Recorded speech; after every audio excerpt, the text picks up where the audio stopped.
There you are.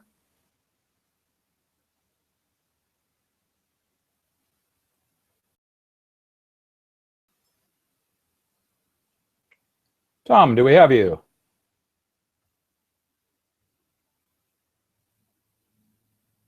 Test 1, 2.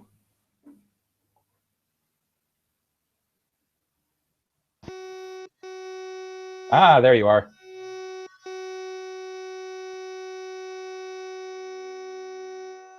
Can you hear me? Okay, now I can hear you, yes. Okay, cool. All right. Excellent. All right, we'll see if we can get this going without some feedback this time. Well, I'm still hearing it. Feedback. Okay, let's do a test here.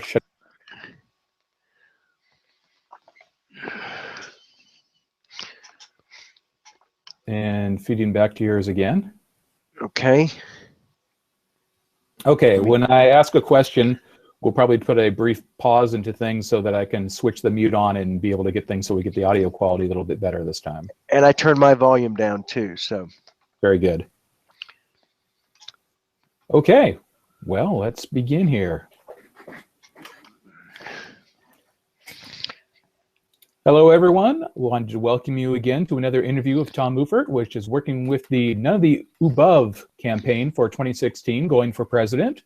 Very interesting campaign, which is asking you to write in to basically say no to any of the candidates that are currently running. Tom, welcome to the show. Thanks, Kevin. Glad to be here. Thank you for hosting and moderating. Looking forward to some great questions and considering yesterday's results in New Hampshire and last week's results in Iowa, I think we're off to a rip-rolling campaign. Certainly, there's a lot of very, what shall we say, high-end personalities involved right now from very diametrically opposed positions that are both getting a lot of strength out there. Agreed. And our campaign is getting ready to release a new video that challenges voters to ask this question. When you see Bernie Sanders' campaign, when you see Donald Trump's campaign, the important question voters need to be asking is, how? Donald Trump says he's going to build the Great Wall on the southern border, and he's going to make the Mexicans pay for it. Not enough people are asking him, how is he going to do that? Bernie Sanders says he's going to give away free college education to state universities for every young person in America. People need to ask, how is he going to do that? Donald Trump says he's going to make America great again. People need to ask, how is he going to do that again? Bernie Sanders has all of these plans for doing one, expanding Medicare for all. And though these are wonderful ideas, and I admire their challenges to the establishment, the real question that needs to be raised is, how are they going to do it? How are they going to pay for it? And are they just filling people with a great deal of enthusiasm and building up their hopes and spirits that are going to, in the end, be dashed? And if that's the case, then I say vote for none of the above. Yes, which brings up the topic, of course, for why do you think that America really needs the None of the Above campaign right now? I think that the angst that these two particular candidates are tapping into, dissatisfaction with everything government and politics, the worst ratings that Congress has had in our lifetime, the fact that neither political party seems to be addressing the concerns and issues of the common day, everyday American. These are reasons enough for the American people to have the opportunity to say enough is enough and none of the above. A majority of Americans consider themselves independents. And when you're looking at the millennial generation, they are probably the most nonpartisan generation in American history.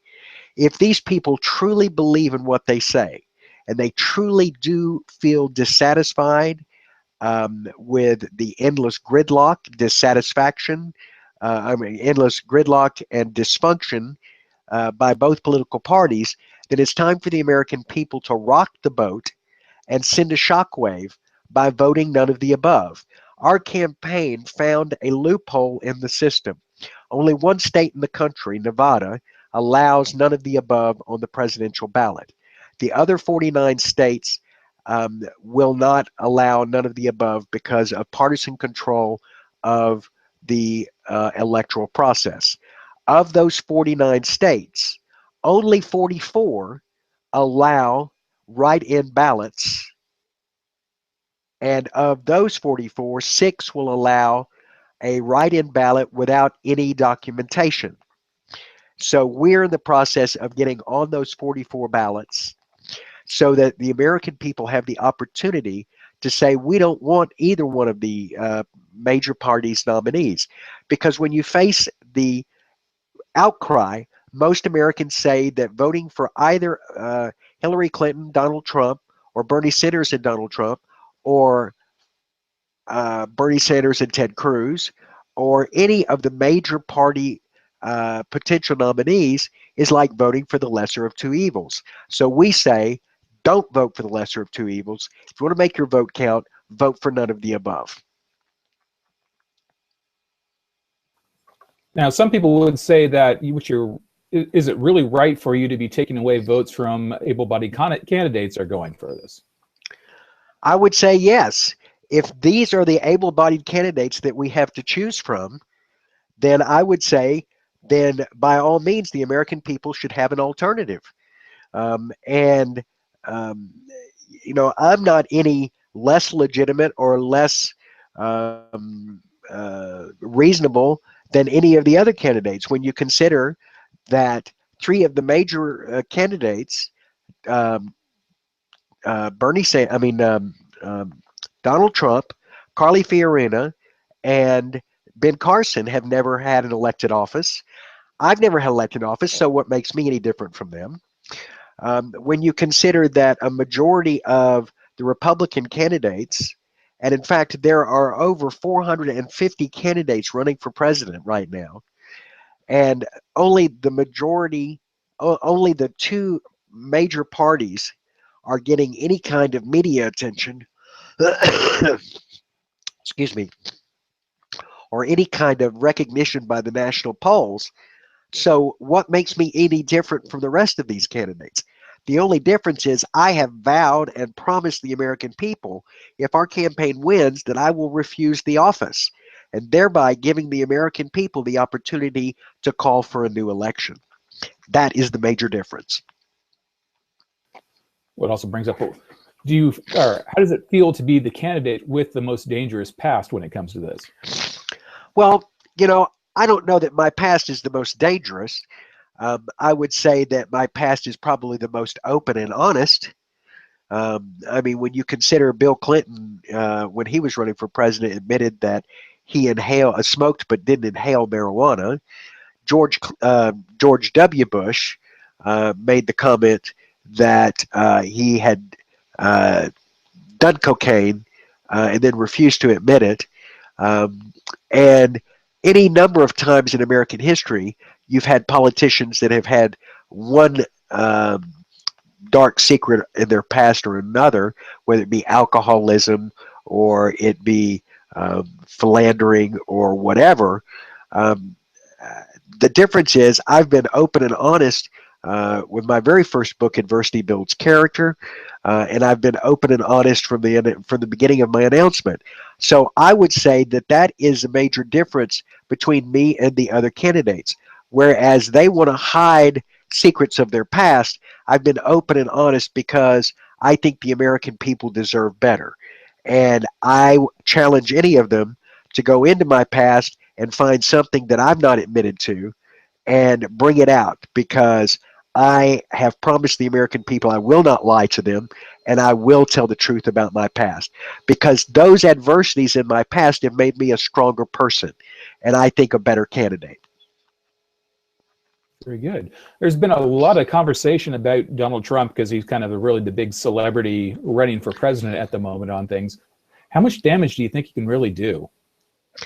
I think he has the potential to do a great deal of damage, not only to the Republican Party brand, but I think he has a great deal of potential to do serious damage to this country both here at home and abroad. First off, he makes all these wild accusations when people challenge him, whether it be in the press or his political opponents. That does not speak very well for a president of all the people. If he's going to refuse to deal with questions from the press, the Fourth Estate, or refuse to deal with issues that he doesn't agree with, that does not bode well for a leader of a democratic republic. That sounds more like a dictator to me. And let's face it, Donald Trump has always been first and foremost when it comes to his aspirations. His whole um, uh, program, The Apprentice, if he didn't like what he heard or didn't think you were up to it, he just said, "You're fired." Well, when you're president of the United States, what's he going to say to Congress? "You're fired"? That's not going to happen. Um, as far as internationally, I think the man will do serious damage to the United States and its prestige as well as its reputation abroad. He wants to carpet bomb the Middle East and take their oil. Um, that is basically what ISIS and other terrorist groups are accusing us of anyway, so he's going to prove them right. And Donald Trump um, says that he can do a better job when dealing with Vladimir Putin or with the supreme leader of Iran or with Kim in North Korea. Well, here's the thing. These three men all have as much money, if not more, than Donald Trump does. And if he sits back and says, "Well, I've got all this money and I know what I'm doing," and what is he going to say to them? "You're fired"? I don't think so. We're dealing with a reality TV personality here, not someone that I think is credible enough to be leader of the free world and leader of the most powerful country in the world. I think he may make a great U.S. trade ambassador, or he may make a great Secretary of the Treasury, but or U.S. Secretary of Commerce. But as President of the United States, no. This man is dictatorial in everything he says and does, and that's not what the American people need. They need a real leader, not someone who is going to just thumb his nose when people disagree with him. Well, many people have said that America is currently in a decline, both economically and on the overall world stage. Why do you think that we're falling behind as a superpower? I think part of the problem is our education. We have fallen from first to, by many polls, 17th or higher in world education. We are trying to create, excuse me one second, Kevin. I couldn't shut my phone off, so.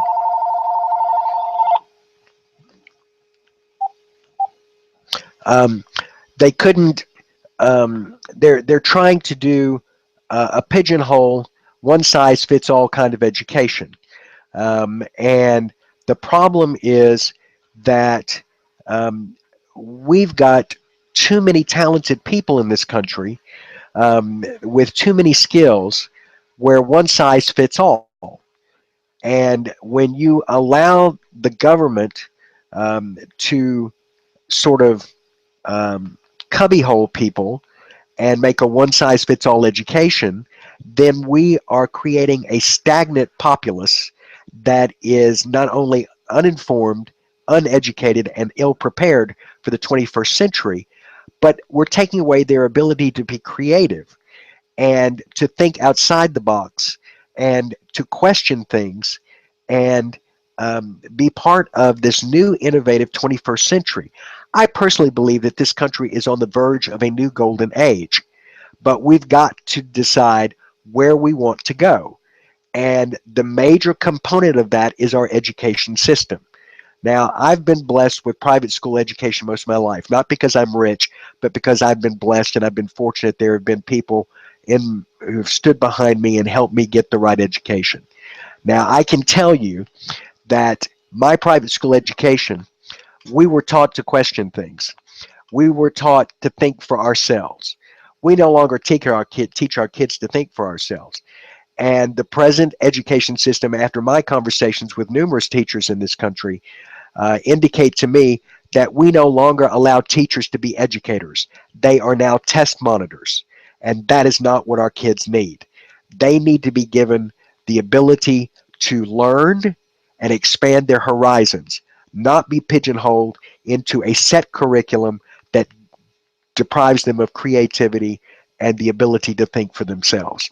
So I think education is our number one downfall when it comes to our decline as a major power. When you look at the countries that are challenging us, whether it be India, China, um, Germany, um, um, these are all countries that put education first in their countries and put a great deal of government support behind public-private partnerships for their educational systems. And we're not doing that. We are falling behind the rest of the world. And economically, we are no longer in a industrial age. This is the age of information. And there is no country on earth that can surpass us when it comes to our ability for information technology. But we are quickly seeing that happen because we're not using a smart approach with uh, public private partnerships. And that has to do with education as well. Some of the other issues that are really facing America at the moment that are really hot points to everything, of course, we have Obamacare and the whole healthcare crisis that's going on for America. Or where are we going? What's the future of all of that? And particularly when you look at the prices of pharmaceutical drugs has been going through the roof. How can we get control of that? What's going on there? Well, here's my attitude about Obamacare. I know that a lot of people have problems with it, whether it's because they disagree with the president or they disagree with the way the Democrats railroaded it through Congress. Makes no difference. For the first time in American history, we do have quote unquote universal health care coverage. Now, granted, there are still tens of thousands of Americans who do not have health care coverage. And Obamacare has forced increase in premiums. It has forced a decline in doctors who will accept um, pay for fee services, and that is unacceptable. I think part of that problem was because the Democrats did railroad it through Congress, and they didn't allow for the holes that appeared to be fixed properly in a bipartisan way. My attitude is don't nix Obamacare, fix Obamacare. And there are a multitude of ideas out there. But to completely gut the whole system and start all over is going to put us back for decades, and we can't afford to do that. Now, as far as our pharmaceutical industry is concerned and the rapid rise of um, prescription drug costs, that is unacceptable. We have the best healthcare coverage in the world, but we also pay the highest prices for prescription drugs. Why is that? Part of the problem is that we have an FDA that is politically appointed, and in a lot of cases, they are influenced by the very pharmaceutical industry they're supposed to govern. That's unacceptable. I think Congress needs to step up to the plate and give the FDA the teeth it needs to properly govern, regulate, and restrict the pharmaceutical industry. And we need to get back on the road uh, to research and development that again requires government and a private public partnership. America's R&D budget has declined over the last decade more than any other country in the world. That's unacceptable. And we could cure cancer. We could cure a lot of the diseases that we're having to deal with if we had these public-private partnerships. But if we're going to rely on private pharmaceutical companies to do all the research and development and handle all of this by themselves, they're going to do it strictly for profit. It's going to be for profit only. And that's not what this country's about. And that's going to hurt the average American.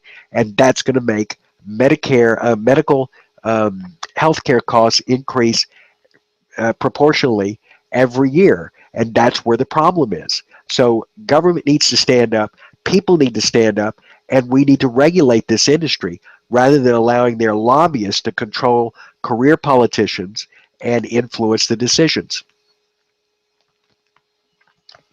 Some of the other problems we have, of course, also comes with where do you stand with all of the thousands of illegals pouring over the border every day? If we're talking about trying to really get a good health care solution, isn't that killing it to a degree? Well, let's be first off, I challenge anyone to show me accurate statistics that show thousands of illegals are pouring across the border. Okay. Now, one of our town halls earlier this year, I had a lady from El Paso that said, if you don't believe it, come down to El Paso and I'll show you. And I said, I need to do that. Unfortunately, due to limited transportation abilities, I've not been able to get down to El Paso and see it for myself. Here's my point. Um, Regardless of whether you believe one side or the other as far as the number of illegal aliens coming across the country, the border, the fact is simple. Our immigration and um, refugee situation is completely broken. Congress has not updated its quotas in 2, if not 3 decades. We have a broken immigration system that allows employers here in the United States to hire illegal aliens and pay them under the table, pay them wages lower than they would have to pay if they had a worker visa program. And that's the reason I support the e-verify system for employers. And if an employer hires an illegal alien, they are fined and sent to jail. Simple as that. Now, there is one proposal that I do support called a pay for visa program, which is if an employer wants to hire an illegal alien because they need the type of skills that they offer, then the employer pays the fee for the visa and they get a worker visa and they work for legitimate wages, and the employer is responsible for making sure that all of their paperwork is kept up to date. That's the biggest problem with illegal immigration, is that people come across the border into our country because we have jobs that they want. And if you've got employers who are illegally hiring them and aren't regulated and restricted and judicially held responsible, then it's going to continue. The other problem is when you look at the fact that America has 60 different visas to get into this country. That's ridiculous. I don't know of any other country that has that many visas to get into the country.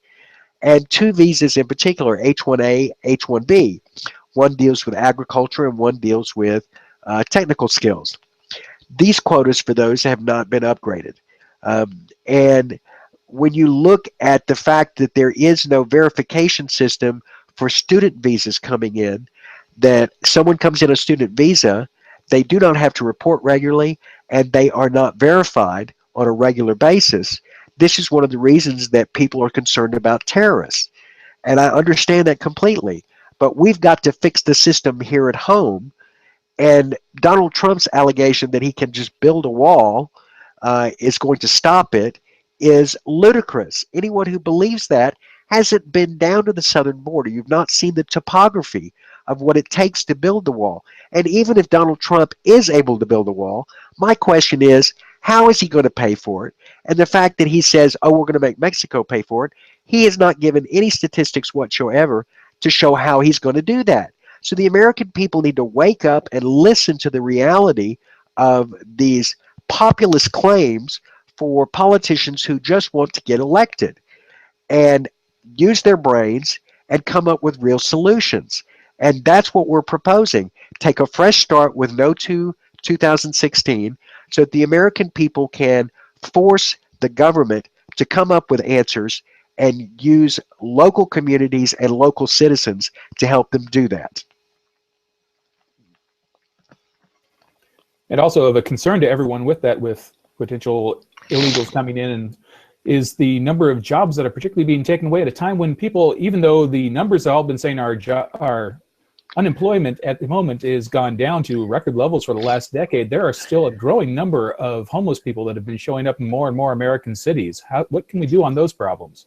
Well, the homeless problem I'm very concerned about is the fact that the two majority categories of homeless people in this country are veterans and LGBTQ individuals. Um, when you consider that these two particular demographic blocks compose over 65%, if not 70%, of homeless people in this country, it demonstrates that America's priorities are screwed up. We will cross the street or turn a blind eye to someone who is homeless because we don't want to deal with it. Now, I have some very good friends on the West Coast in Oregon and Washington State that are on local community boards, and they deal with this on a daily and weekly basis. Citizens can join community boards. There are citizen participation for this. Part of the problem is that we're not utilizing our resources properly to address the homeless issue. We're not um, getting corporations to jump in to the battle against homelessness because corporations are allowed to stockpile their profits overseas, which is one of the reasons we've proposed a very extensive corporate tax reform that rewards companies for repatriating their dollars and their jobs back here in the States. There are several programs like the one in Florida. There's another one in North Carolina. There's another one in Ohio, another one in Massachusetts. These are all state and local community programs that go out into the communities. Not only do they help homeless people with their mental health problems, but they help them locate um, and get a apartment and find a job. And they have discovered after some of these programs, like the one in North Carolina and the one in Massachusetts, have been, and I think there's another one in Minnesota as well. These programs have been in existence for a period of in excess of 6 years, and they are demonstrating that when homeless people get in these programs, they have a higher rate of solidarity in their jobs. They have a higher rate of income performance and stability. And the program in Florida was started by a local county judge, helped them with their mental health problems, and when it was combined with the mental health industry and local law enforcement, and they got them off the streets, got them into an apartment, got them into a job, they were no longer homeless, helped them with their mental health problems, and they were no longer a criminal element. So all of these programs need to be focused on, but it can't be focused on a one size fits all from the federal level. We've got to do block grants to the states and local communities from the federal government so that these can best be addressed in local communities, because the first responders on the ground in local communities knows what's best affecting them, not the federal government, and certainly not career politicians in Washington who really don't give a damn about local people. They're more concerned about keeping their jobs than doing their jobs. So we're proposing block grants from the federal government to local and state to state agencies to deal with homeless problem, to deal with mental health, and to deal with drug rehabilitation. So definitely a need for people to get out there and get involved in the entire process, both politically here and also on a civics kind of a level there. What would you say would be the first thing that people could do to get involved with your entire movement and campaign? Well, the first thing they could do is go to our website at tomufert.org, where they can see all of our proposals. It's an up-to-date website. It's very user-friendly. There is a place, if they choose so, to donate to our campaign. We're the only campaign that does not have a super PAC, does not accept PAC money, does not accept corporate money, and limits personal contributions to $100. We're the only campaign that has promised after the election any funds left over will be donated to feeding the hungry, housing the homeless, and taking care of veterans. And I've challenged every other campaign to do the same thing and have not had any takers yet. Not surprised. Also, on that website, they can see where they can go to a landing page for our 68-page It's over 10,000 word political. You can call it a manifesto, you can call it a platform, whatever, but it's called America Now, and it details all of the things that we're proposing our campaign to do. Now, there have been some developments since then that are not in America Now, but they're also on the website. And what we really need now is, because we are a write-in campaign, is we need people to volunteer as electors in their state for our campaign. Most of the 38 states that require documentation for a write-in candidate require electors, and that's one elector from each congressional district in their states. So we need help with that. We need grassroots volunteer people who are going to get the word out and say, hey, this is a viable alternative to the partisanly controlled, gridlocked, dysfunctional system that we've got now. Americans need to realize that the two parties that our country has always believed in and has always had faith in, they're not bad parties. It's just they are subject to a corrupt um, campaign financing system that allows special interests to hedge bets on both sides. And that takes the American people and their democracy out of um, the ball game. So we're proposing a fresh start. We start all over with a new election, and the American people have that opportunity. But we need volunteers, and we need people to jump on the bandwagon and get the word out. So that's what we're hoping they'll do. We also have a Facebook page, Tom Ufert for President 2016. We're also on Twitter at TOMU, Tomu. We do 2 Google Town Halls a month here on Google. And basically, all you have to do is type in my name or type in No2 2016, and you will find us. We have our own channels on YouTube with all of our videos. And all they have to do is just, I'm asking people to listen to what we're saying and give it the opportunity to be heard. If you don't believe we're doing the right thing, fine, vote for somebody else. But give us the opportunity to be heard and spread the word. That's what I'm asking.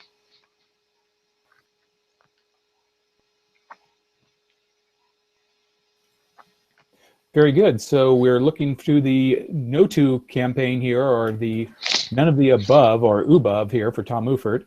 We're going for president. Definitely looking at tomufert.org as the website to be able to go and find out all the information on, and highly encourage people to go there and learn more, get educated, and get involved. Tom, thank you very much for this chance to be able to talk to you and be able to learn a little bit more about what's going on with your campaign and how we can help. Kevin, thank you for monitoring today. I appreciate it. I appreciate the questions for everybody out there. And please, everybody, give us the opportunity just to be heard. Go check us out and see if this makes sense to you. And I think once you've heard what we have to say, you'll say that this is worth definitely looking at and giving the opportunity for a viable alternative. So thank you very much. God bless you all, and God bless the United States. Thank you, Kevin. Thank you, Tom.